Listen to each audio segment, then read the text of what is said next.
Alan Carter wiped the sweat from his forehead as he finished fixing the air recycling unit on Level 3 of the Celestial Nexus space station. His work shift had ended 2 hours ago, but he had offered to stay late.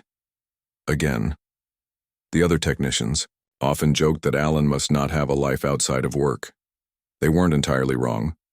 "Carter, report to operations immediately," Commander Patel's voice came through his communicator, sounding more stressed than usual.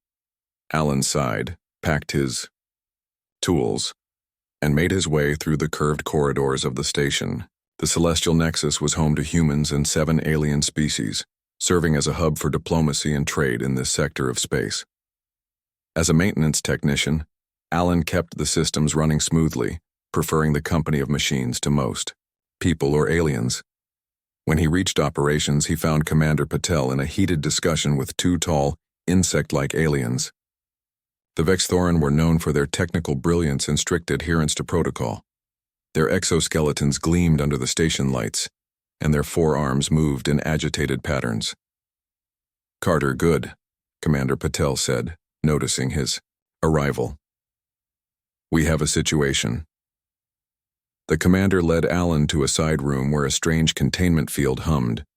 Inside was a creature that made Alan's heart beat faster. It looked like a cross between a leopard and a praying mantis, with 6 iridescent eyes and razor-sharp mandibles. Its body was covered in a blue-black exoskeleton with patches that glowed softly in the dim light. Despite its alien appearance, Alan could tell it was very young, perhaps even a baby. "This is a juvenile Krazak," Commander Patel explained. "The Vexthoran delegation brought it aboard as part of a diplomatic exchange. Its caretakers have been called away for an emergency meeting that cannot wait." "And you want me to?" Alan asked, already guessing the answer. "Monitor it for 6 hours," the commander said firmly. "Just watch it. Don't interact with it. Don't touch it. The containment field will handle everything." One of the Vexthorans stepped forward, its translator device converting its clicks and whistles into English. "The juvenile has been fed and should remain dormant. The field supplies the atmospheric conditions it requires. Under no circumstances should a human approach it directly." Alan nodded, though he wondered why he had been chosen for this task. He knew very little about the Krazak, only that they were considered one of the most dangerous predatory species in the known galaxy. Their adult forms could tear through metal with their claws, and had hunting abilities that were legendary. "Why, me?" he finally asked. Commander Patel's expression softened slightly. "Because you're reliable, Carter. And because everyone else is either busy with the diplomatic reception or scared out of their minds." After a brief orientation on the monitoring systems, the Vexthoran left, their 4-legged gait clicking against the floor. Commander Patel gave Alan one last warning look before following them out. For the first hour, the job was easy. The Krazak, juvenile, slept in a curled position, its 6 limbs tucked neatly under its body. Alan used the time to catch up on station reports on his tablet. The problems began when the station experienced a minor power fluctuation, common enough during maintenance cycles. The lights flickered briefly, and the containment field wavered. The change was enough to wake the Krazak. The juvenile uncurled, its eyes opening one by one. It began to make a sound, a high-pitched trilling that reminded Alan of a kitten's mewl. As it moved around the enclosure, its movements were surprisingly graceful for a creature with so many limbs. Alan checked the monitoring systems. The atmospheric mix was stable, but the temperature was dropping slightly. Before he could make adjustments, the young Krazak began scratching at the field barrier, its mandibles clicking rapidly. "Easy there, little one," Alan said, though he knew the creature couldn't understand him. The Krazak's trilling grew louder, taking on a distressed note. Alan's finger hovered over the emergency call button. But something about the creature's behavior seemed familiar to him. Having grown up on a farm back on Earth, he recognized the signs of a hungry young animal. According to the monitors, the juvenile had been fed, but maybe the feeding hadn't been enough. Or maybe the stress of the power fluctuation had triggered hunger. Either way, the creature was clearly upset. Just as Alan decided to call Commander Patel, another stronger power surge hit the station. The containment field flickered and went down completely. Alan froze as the Krazak juvenile stood free in the room, its mandibles opening and closing. Every safety protocol demanded that he leave immediately and seal the room. The creature, despite its small size, could likely kill him with one strike of its clawed limbs. But the juvenile didn't attack.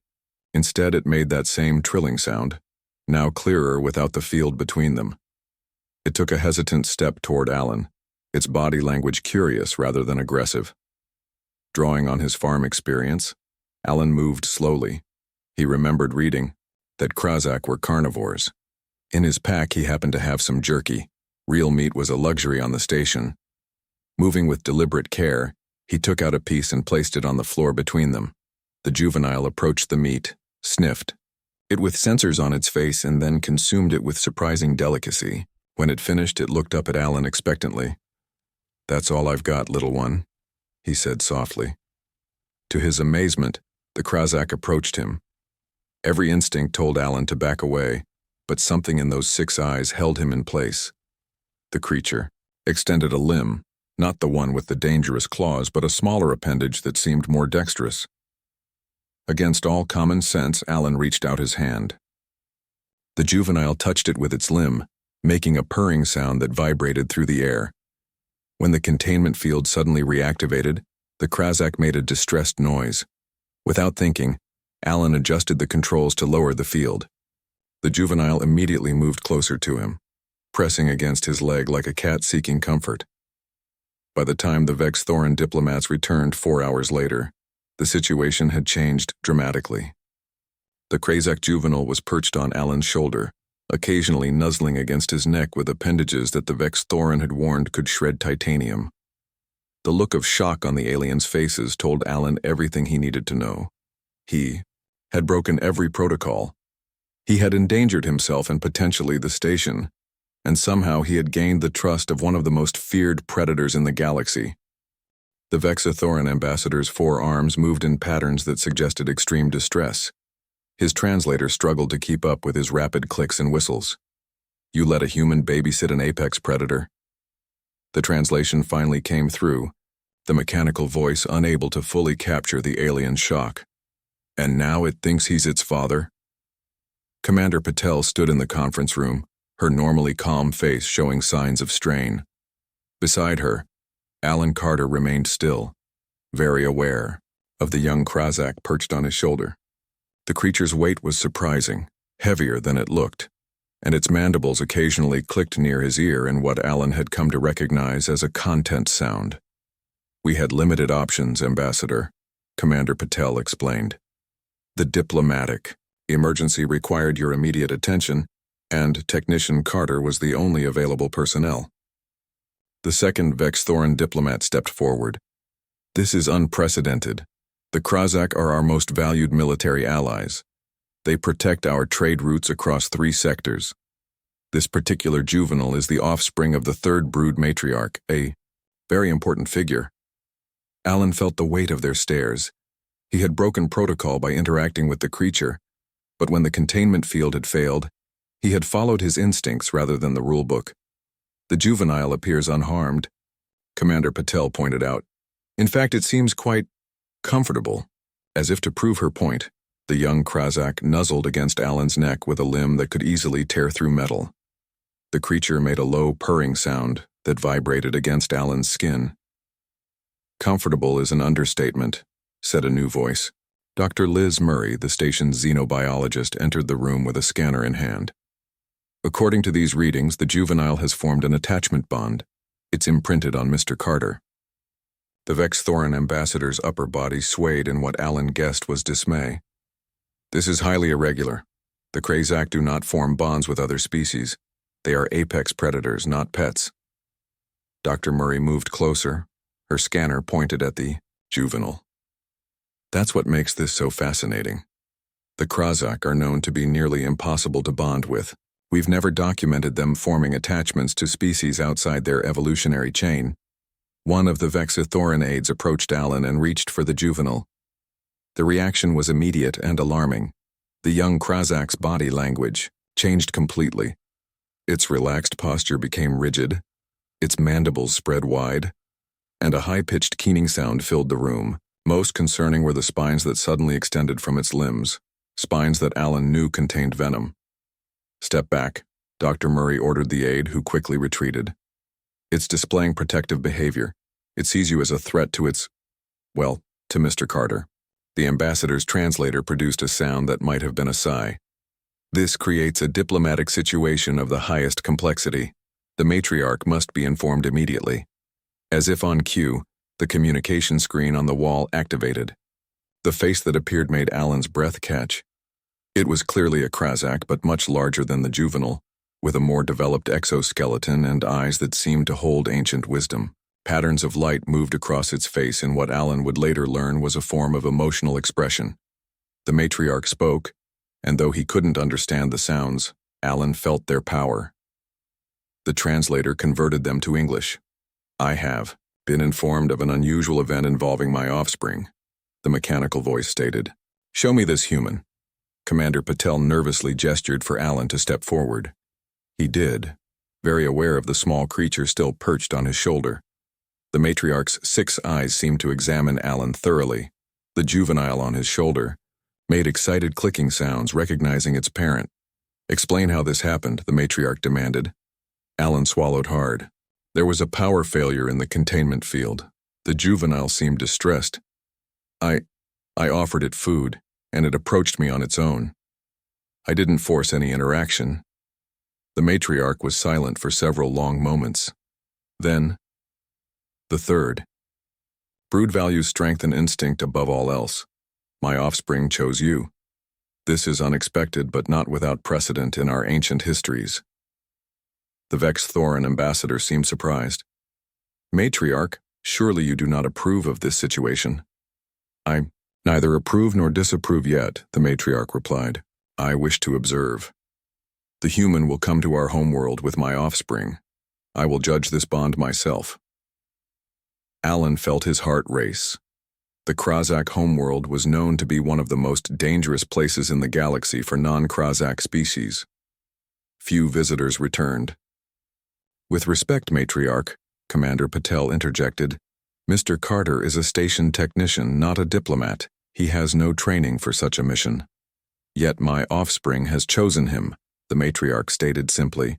"Prepare your human for transport. A ship will arrive within your planetary rotation." The screen went dark, leaving a stunned silence in the room. Dr. Murray was the first to speak. "Well, Alan, it looks like you've been invited to the most exclusive and dangerous destination in the sector." Commander Patel rubbed her temples.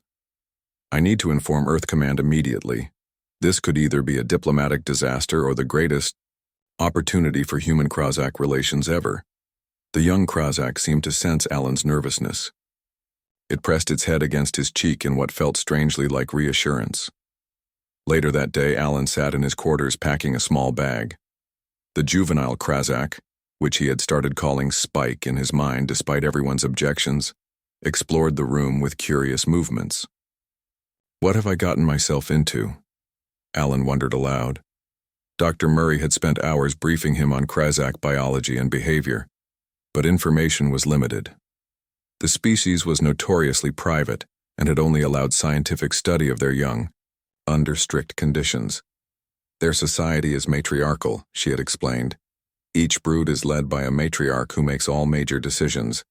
They value strength, hunting prowess, and what they call true instinct, a concept we don't fully understand but seems related to making correct decisions without overthinking." The door chimed and Commander Patel entered. Her face was serious, but not unkind. "The Krazak ship will arrive in 4 hours," she said. "I'm coming with you along with Dr. Murray and Security Officer Keith Johnson. Earth Command has designated this a first contact priority mission." Alan nodded, feeling slightly relieved that he wouldn't face this alone. "I've never left the station before," he admitted. "I've never even been off-world except for basic training." "Commander," Patel's expression softened. "You've handled this situation admirably so far, Carter. Just keep doing what you're doing. Somehow you've connected with one of the most feared species in the galaxy. That's no small feat." As she left, Alan felt Spike climb up his arm to resume her now favorite perch on his shoulder. The weight was becoming familiar, even comforting. "I guess we're going to meet your family," he told the creature. Spike's mandibles clicked gently, near his ear, and Alan wondered if somehow against all odds the young predator understood. The Krazak ship was unlike anything Alan had ever seen. It looked almost alive, with a hull that seemed to breathe and shift colors like the exoskeleton of the young predator he now called Spike. The vessel dwarfed the station's transport shuttles, its curved shape reminding Alan of a giant insect at rest. Commander Patel adjusted her uniform as they waited in the docking bay. Beside her, Dr. Murray checked her equipment for the 5th time, her face showing a mix of fear and excitement. Security Officer Keith Johnson stood rigidly at attention, his hand never far from his stunner, though everyone knew it would be useless against adult Krazak. "Remember the briefing," Commander Patel said quietly. "No sudden movements. Do not show teeth when speaking. Do not make direct eye contact for longer than 3 seconds." Alan nodded, feeling Spike shift on his shoulder. The young Krazak had grown noticeably in just the 2 days since their first meeting. Its weight was now similar to a medium-sized dog, though its body remained compact and agile. The docking tube extended with a hiss, and 3 adult Krazak emerged. Alan fought the urge to step back. They were massive, each standing nearly 2.5 meters tall, their exoskeletons gleaming with patterns of light. Their 6 limbs moved with fluid grace that seemed impossible for creatures their size. Spike made an excited trilling sound and leapt from Alan's shoulder, landing gracefully. Before the lead Krazak, the adult lowered its head, and Spike touched its mandibles in what seemed like a greeting ritual. The lead Krazak then straightened and regarded the humans.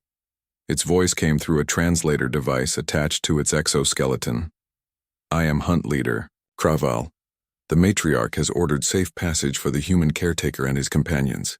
The translator rendered the voice as female, though Dr. Murray had explained that Krazak gender wasn't directly comparable to human concepts. Commander Patel stepped forward. "We appreciate your hospitality, Hunt Leader. This is Alan Carter, who has formed a bond with the juvenile."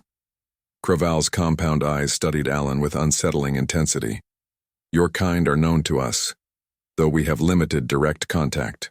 You are prey species who have developed technology to compensate for your physical weakness." Alan wasn't sure how to respond to that assessment. Before he could speak, Spike scurried back to him and climbed up his leg to return to his shoulder, making what sounded like proud clicking noises. Kraval's eyes narrowed. "Interesting. The offspring displays protective behavior toward you.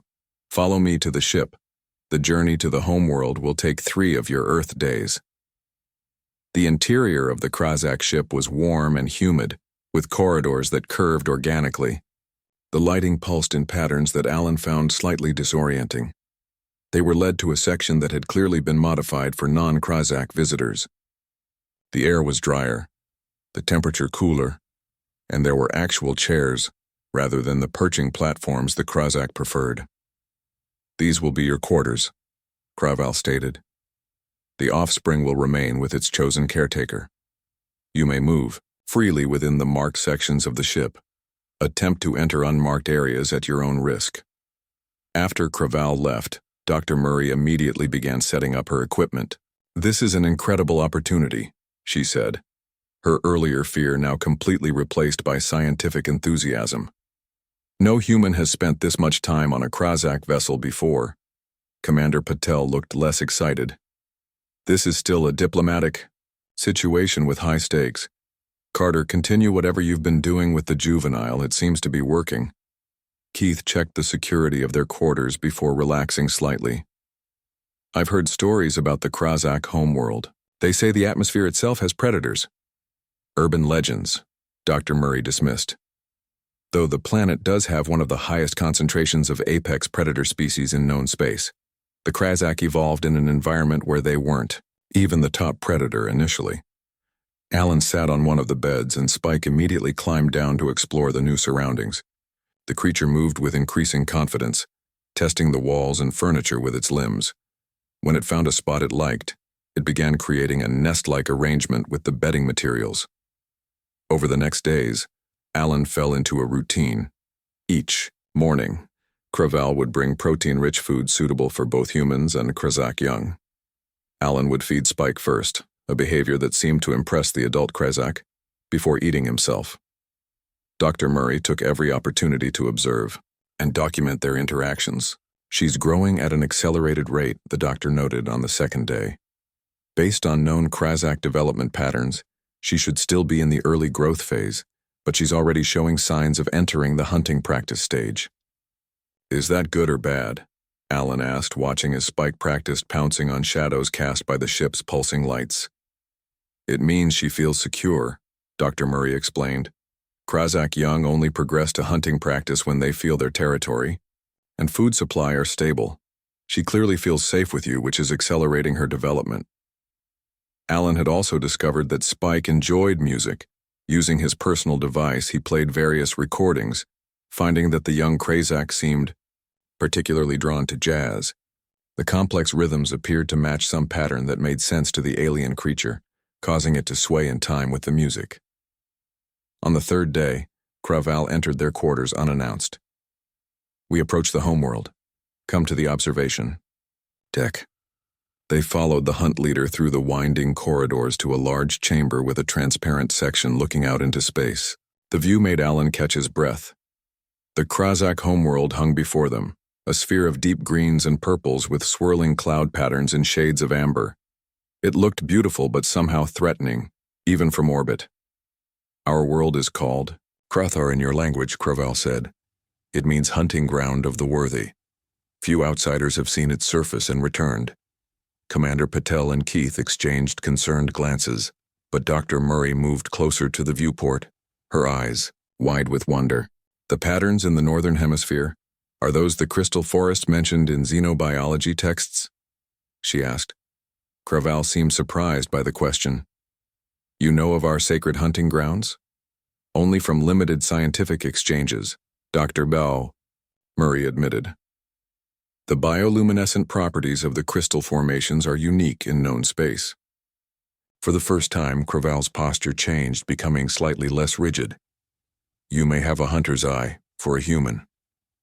A signal chimed, and Kraval straightened again. Prepare for descent. The matriarch awaits in the great nest. As they returned to gather their things, Alan felt a growing nervousness. Spike sensed his mood and pressed closer to him, making a sound that seemed almost like purring. What if I'm doing everything wrong? Alan asked Dr. Murray quietly. I have no training for this. I'm just a technician, the doctor smiled. Yet somehow you formed a bond that experts thought impossible. Trust your instincts, Alan. They've gotten you this far. The descent to the planet's surface was swift but smooth. When the ship's ramp lowered, the first thing Alan noticed was the smell, rich and earthy with hints of something like cinnamon. The air was thick and warm, and the gravity slightly stronger than Earth standard. Spike became instantly alert, its body tensing with excitement as the sense of its homeworld reached it. But instead of racing down the ramp alone, it looked back, at Alan, clearly waiting for him. I think she wants you to come with her, Dr. Murray said softly. Remember what I told you. Stay calm, move confidently. The Krazak respects strength above all. Alan took a deep breath and stepped forward. As he walked beside Spike down the ramp onto the soil of the Krazak homeworld, he couldn't help but feel he had crossed a boundary far more significant than mere physical distance. In the valley below, a massive structure rose from the landscape, part building, part living organism, with spires that reached toward the amber sky. The great nest of the Krazak third brood was both beautiful and terrifying, much like its inhabitants. Spike made a sound that Alan had never heard before, a complex series of clicks and trills that seemed almost like a song. From the great nest, an answering call echoed deeper and more powerful. The matriarch was waiting. The path to the great nest wound through a landscape unlike anything Alan had ever seen. Tall crystal formations rose from the ground, catching the light of the amber sky and breaking it into rainbow patterns. Plants with deep purple leaves swayed, in the warm breeze, some closing quickly as the group passed as if they might be prey. Stay close, hunt leader Kraval warned. Many things here hunt by movement. Keith kept his hand near his weapon, his eyes constantly scanning their surroundings. Commander Patel maintained a diplomatic posture, but Alan could see the tension in her shoulders. Only Dr. Murray seemed truly at ease, recording everything with barely contained excitement.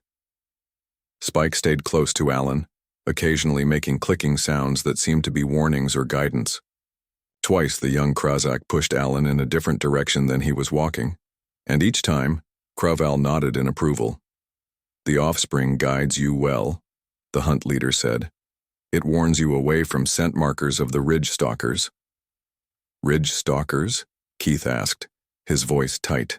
"Large predators that hunt from the crystal tops," Kraval explained. "They drop on their prey from above. Quick, efficient. You would not see them until too late." As they approached the great nest, Alan realized the structure was even larger than it had appeared from a distance. It rose at least 100 meters into the sky, with sweeping arches and towers that seemed to be made from a combination of grown crystal and secreted materials. The entire structure glowed with subtle patterns of light that pulsed like heartbeats.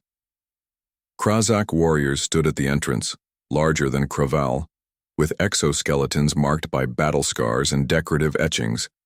They carried weapons that looked like a cross between spears and energy rifles, the technology seamlessly integrated with biological components.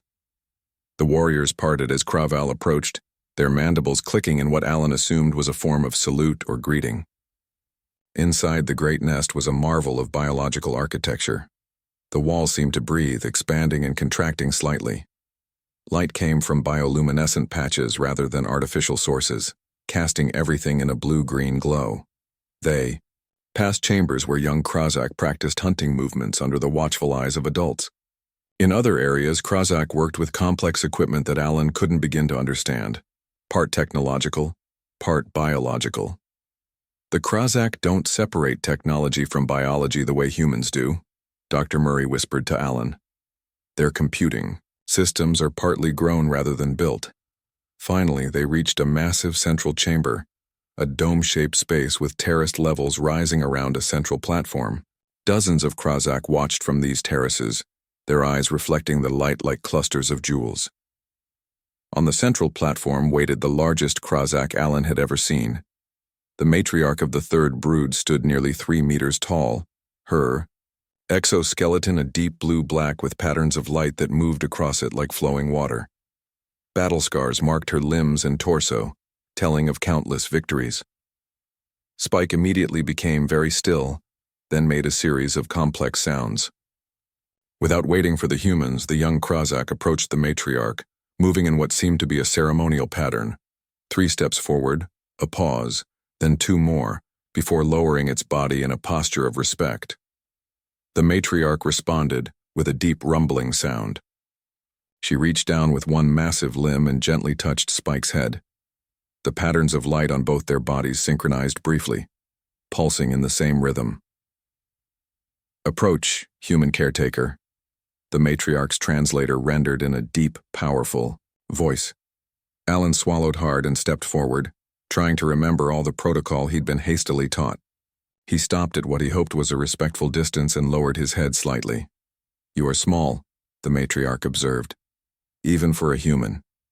Yet my offspring has chosen you as its guardian during this important developmental phase." Alan wasn't sure if he was expected to respond, so he remained silent. "Show me," the matriarch commanded. "Show me how you interact with my offspring." Alan looked at Spike, who had returned to stand beside him. Unsure what exactly to do, he decided to follow his instincts. He knelt down to be closer to Spike's level and held out his hand, palm up, the gesture he had used since their first meeting. Spike immediately placed one of its smaller limbs in Alan's hand and made the purring sound that had become familiar. Alan gently stroked the area between Spike's sensitive eye clusters, a spot he had discovered the young Krazak enjoyed. The watching Krazak made sounds of surprise, their mandibles clicking rapidly. "No outsider touches a Krazak youth in such a manner," Kraval explained quietly to Commander Patel and the others. "It would normally trigger an attack response," Alan continued, speaking softly to Spike as he often did, telling the young Krazak it was doing well and that these were its people. He took out his small music player and activated the jazz recording that Spike seemed to enjoy most. The young Krazak responded by swaying slightly to the rhythm, its body relaxing. Fascinating, Dr. Murray whispered, recording everything. It's displaying comfort behaviors in what should be a high-stress situation. The matriarch watched in silence, her compound eyes unreadable. When the demonstration had gone on for several minutes, she raised a limb and Alan stopped. "You do not attempt to control," the matriarch observed. "You guide. You do not force submission. You invite trust." She turned to address the watching. "Krazak. For generations we have taught our young through the way of dominance. We challenge them to become strong or perish. It has served our species well in a world of many predators." The matriarch's attention returned to Alan. "Yet this human, this prey species, has connected with my offspring through a different path. A path of mutual respect, rather than domination." Spike moved to stand halfway between Alan and the matriarch, looking back and forth between them. "Our scouts report that humans have spread across many worlds despite their physical weakness," the matriarch continued. "They survive not through individual strength but through cooperation and adaptation. Perhaps there is wisdom in this approach that we have overlooked." The matriarch rose to her full height, towering over Alan. "I have made my decision. The human Alan Carter will continue to care for my offspring until it reaches the stage of first hunt. He will teach it the human ways of adaptation and cooperation, while our hunt leaders will ensure it learns the Krazak ways of strength and survival." A murmur ran through the watching Krazak, their bodies displaying patterns of surprise and uncertainty. "Matriarch," one of the larger warriors, stepped forward. "No outsider has ever been permitted to influence the development of our young. This breaks thousands of years of tradition. Traditions that do not adapt will eventually fail," the matriarch replied, her tone allowing no argument. "The galaxy changes. New species rise. Those who cannot learn new ways will fall behind." She turned back to Alan. "Do you accept this responsibility, human? You will live among us. You will face dangers. My offspring will grow larger and more powerful each day. Soon it could kill you with a single strike if it wished." Alan looked at Spike, who was watching him with all 6 eyes focused intently. Despite the alien appearance, he recognized the trust in that gaze. Somehow, against all odds, they had formed a connection that crossed the boundaries of species. "I accept," Alan said simply. The matriarch's mandibles clicked in what might have been approval. "Then it is decided. You and your companions will be given quarters in the Eastern Spire. Hunt leader Kraval will oversee your integration." As they were led away from the central chamber, Commander Patel moved closer to Alan. "Do you realize what just happened? You've been appointed as an official guardian to the offspring of one of the most powerful Krazak leaders. This is unprecedented." Dr. Murray could barely contain her excitement. This is a xenobiologist's dream. The opportunity to observe Krazak development up close, to document cross-species bonding patterns. Even Keith seemed impressed. "Never thought I'd see the day when a human would be trusted by the Krazak. They've always kept to themselves, even with our treaty." That night, in the strange but comfortable quarters they had been given, Alan sat on a sleeping platform with Spike curled next to him. The young Krazak was already noticeably larger than it had been that morning, its exoskeleton slightly harder, its limbs more defined. "What have I gotten myself into, Spike?" Alan whispered. The young Krazak made a soft clicking sound and pressed closer to him, its body warm against his side. Outside their window, the crystal forests glowed under 3 moons, beautiful and alien and dangerous, much like the creature that had unexpectedly become his charge. Tomorrow would begin a new chapter in both their lives, one that neither human nor Krazak history had prepared them for. One full cycle of seasons had passed on the Krazak homeworld. The amber skies had turned deep red during the storm season, then pale yellow during the dry period, and now back to amber again. Alan Carter stood on the observation platform of the Eastern Spire, watching the morning light play across the crystal forests. Beside him stood Spike, though that name no longer seemed to fit the impressive creature she had become. In just 1 year, She had grown from the size of a house cat to larger than an earth tiger. Her exoskeleton had hardened and developed intricate patterns that glowed with shifting colors. Her 6 limbs had become powerful weapons, capable of tearing through metal with ease. And yet, despite her fearsome appearance, she gently bumped her head against Alan's shoulder in greeting. "Good morning to you too," Alan said with a smile. Commander Patel had returned to the space station months ago, taking with her reports and data that had transformed human understanding of the Krazak. Keith had gone as well, once it became clear that Alan was in no danger from his alien charge. Only Dr. Murray had remained, continuing her research with the blessing of the matriarch. Life among the Krazak had been challenging but rewarding. Alan had learned their language, at least the parts that human vocal cords could manage. He had studied their customs and history. In return, he had taught them about human culture, sharing music, stories, and ideas. A small library of human books now sat in the Great Nest's knowledge chamber, consulted regularly by curious Krazak scholars. Most importantly, he had continued to guide Spike's development, working alongside hunt leader Kraval to balance Krazak traditions with new approaches. Today was an important day. Spike had reached the age for her first hunt, a crucial rite of passage for all young Krazak. Successfully completing this ritual would mark her transition to adult status in Krazak society. "Are you nervous?" Dr. Murray asked, joining them on the platform. Over the past year, she had become thinner and more weathered, but her eyes still shone with the same scientific enthusiasm. "I'm terrified," Alan admitted. "The first hunt is dangerous even for Krazak who have trained their whole lives." "She has trained her whole life," Dr. Murray pointed out, "just differently. Your methods have produced remarkable results." This was true. While traditional Krazak training focused on aggression and domination, Alan had taught Spike patience, observation, and strategic thinking. Hunt leader. Kraval had been skeptical at first, but had gradually come to respect this alternative approach, especially when Spike began outperforming her age mates in tracking exercises. "The gathering begins soon," Kraval said, approaching them with her distinctive clicking gait. All are waiting. They followed the hunt leader down through the winding passages of the Great Nest to the ceremonial grounds at its base. Hundreds of Krazak had assembled in a massive circle, their bodies creating a living arena of shifting colors and light patterns.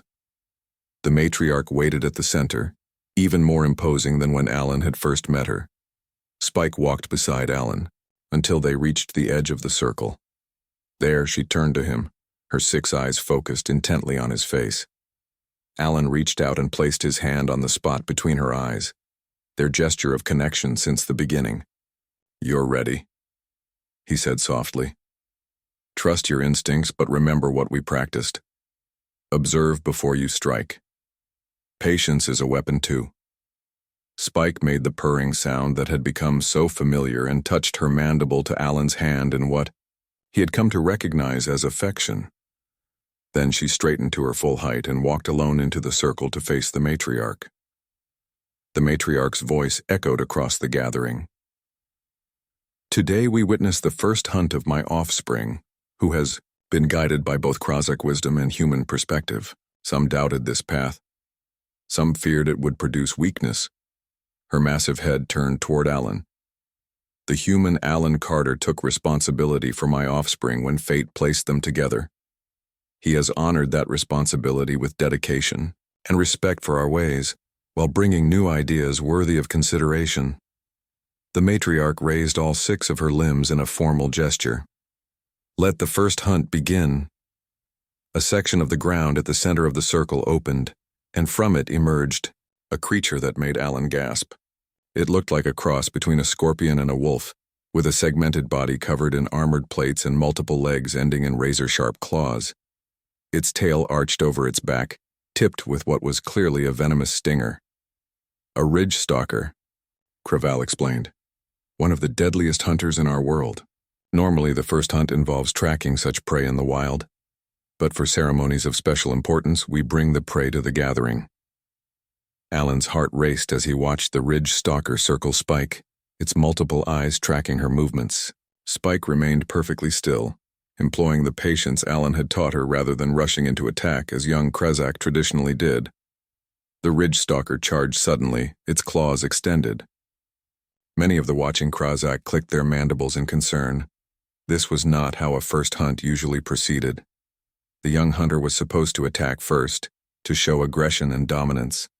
But Spike held her ground until the last possible moment, then moved with astonishing speed, not away from the charge but to the side, allowing the ridge stalker's momentum to carry it past her. As it tried to correct its course, she struck, not at its armored body but at the joints of its legs, exactly as she and Alan had practiced. The ridge stalker stumbled, off balance now.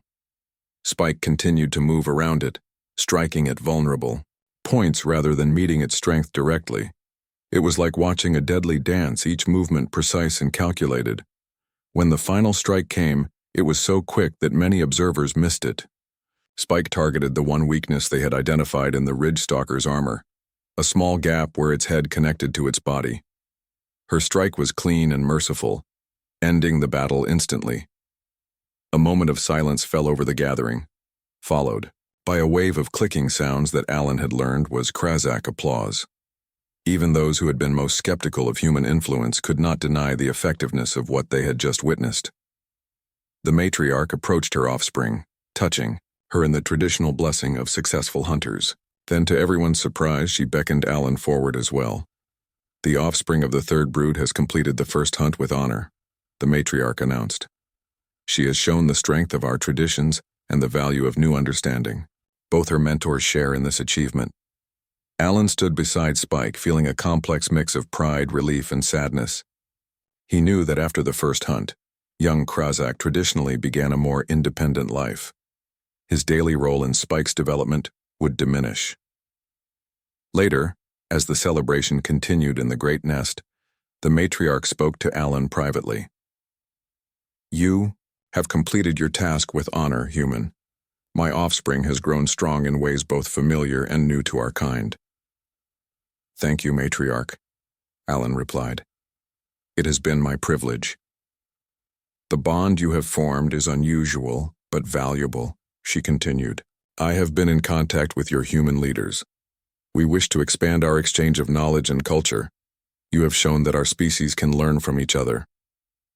Alan was surprised. "You want more humans to come here?" "And more Krezak to visit human worlds," the matriarch confirmed. "Not as warriors or allies in battle as with the Vexithoran, but as scholars and students. My offspring will be the first.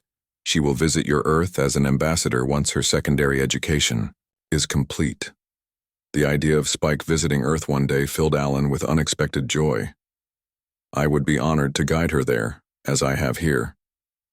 "That was my intention," the matriarch said, her mandibles clicking in what Alan had learned was amusement. She would accept no other guide.